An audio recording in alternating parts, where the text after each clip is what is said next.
অপবিত্র জিনিসটা আমি পবিত্র জায়গাতে লাগতে দেব না। এই বেরাদারের ইসলাম, যে আল্লাহ তাবারাক ওয়া তাআলা মায়ের পেটে নাড়ি দিয়ে খাবার খাওয়িয়েছেন, সেই মহান রব্বুল আলামিন জন্ম হওয়ার পরেই আবার সেই বাচ্চাকে মুখ দিয়ে মায়ের দুগ্ধ পান করায়।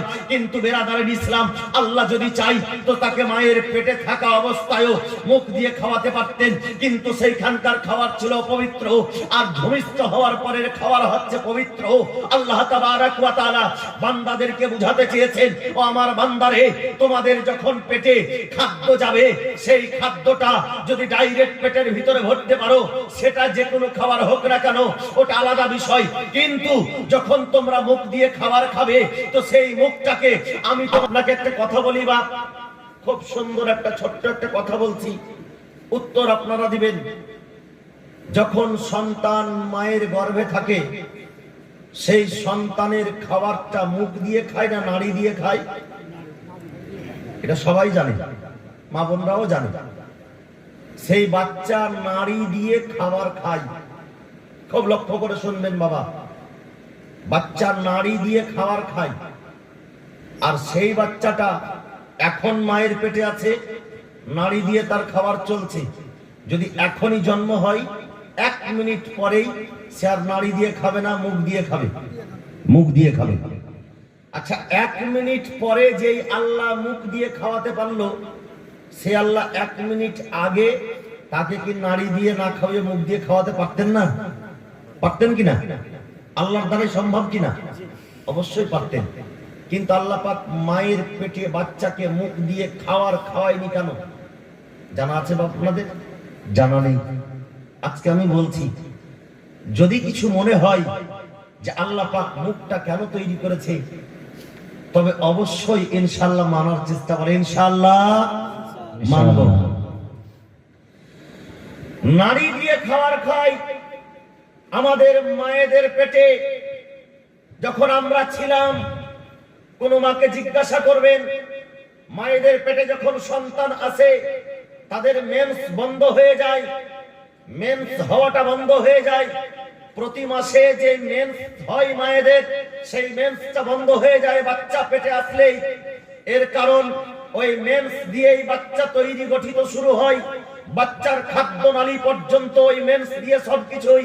বাচ্চা যখন আস্তে আস্তে শারীরিক গঠন তৈরি হয়ে যায়, ওই মেন্স দিয়ে নারীর সঙ্গে মায়ের নারীর কানেকশন হয়। সেই মেন্সটাই তার জন্য পেটের ভিতরে খাদ্য হয়। সেই মেন্সটা পবিত্র না অপবিত্র? অপবিত্র। সেই অপবিত্র খাদ্যটা আল্লাহ তাবারাক ওয়া তাআলা মানুষ সেই জায়গাতে সিস্টেম করে রেখেছে যে তোমার নাড়ি দিয়ে যাবে, তোমার পেট পর্যন্ত যাবে, তোমার ভুঁটির ভিতরে যাবে। যেই জায়গাতে ময়লা থাকে সেই জায়গাতে যাবে, কিন্তু তোমার অপবিত্র জিনিসটা আমি পবিত্র জায়গাতে লাগতে দেব না। এই বেরাদারের ইসলাম, যে আল্লাহ তাবারাক ওয়া তাআলা মায়ের পেটে নাড়ি দিয়ে খাবার খাওয়িয়েছেন, সেই মহান রব্বুল আলামিন জন্ম হওয়ার পরেই আবার সেই বাচ্চাকে মুখ দিয়ে মায়ের দুগ্ধ পান করায়। কিন্তু বেরাদারের ইসলাম, আল্লাহ যদি চাই তো তাকে মায়ের পেটে থাকা অবস্থায়ও মুখ দিয়ে খাওয়াতে পারতেন, কিন্তু সেইখানকার খাবার ছিল পবিত্র, আর ভূমিষ্ঠ হওয়ার পরের খাবার হচ্ছে পবিত্র। আল্লাহ তাবারাক ওয়া তাআলা বান্দাদেরকে বুঝাতে চেয়েছেন, ও আমার বান্দারে, তোমাদের যখন পেটে খাদ্য যাবে, সেই খাদ্যটা যদি ডাইরেক্ট পেটের ভিতরে ভরতে পারো, সেটা যে কোনো খাবার হোক না কেন, ওটা আলাদা বিষয়। কিন্তু যখন তোমরা মুখ দিয়ে খাবার খাবে, তো সেই মুখটাকে আমি তোমার মায়ের পেটেও অপবিত্র হতে দিইনি। সেই মুখটাকে আমি তোমার মায়ের পেটে গান্দা করিনি। সেই মুখটাকে আমি তোমার তৈরি করেছি আল্লাহর নাম নেওয়ার জন্য। সেই মুখটাকে আমি তোমার তৈরি করেছি রাসূলের প্রতি দুরূদ পড়ার জন্য। সেই মুখটাকে আমি তোমার তৈরি করেছি কোরআনের তেলাওয়াত করার জন্য। আমি তোমার মুখটাকে এজন্যই তৈরি করেছি, নামাজে যখন দাঁড়া হবে তুমি আমার প্রশংসা করবে। যখন তুমি নামাজের বাইরে থাকবে, তখন আল্লাহর প্রশংসা করবে। যখন তুমি নামাজের বাইরে থাকবে, আমার রাসূলের প্রশংসা করবে।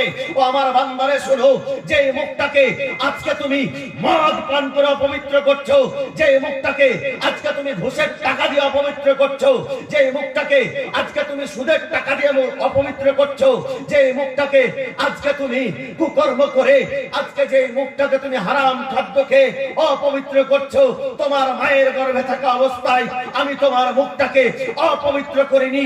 পবিত্র রেখেছিলাম, যাতে দুনিয়াতে যাওয়ার পরে তুমি আমার প্রশংসা করো। জোরে বলুন সুবহানাল্লাহ।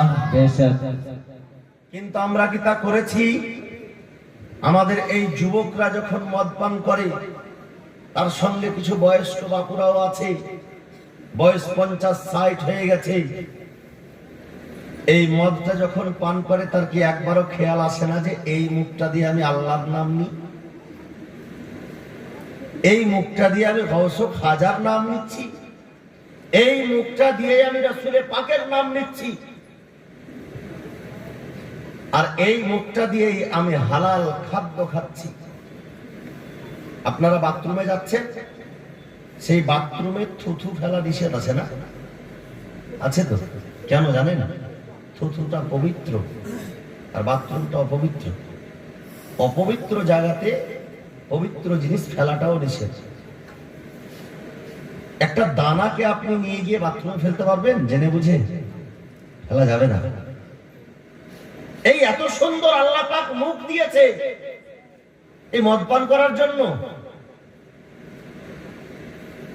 তাফাল্লিঙ্গি করার জন্য। পৃথিবীতে আসার পরে আমরা যে মুসলিম জাতি, এই মুসলিম জাতি হওয়ার যে একটা সম্মান, সেই সম্মানটাকে আমরা ভুলে ফেলেছি।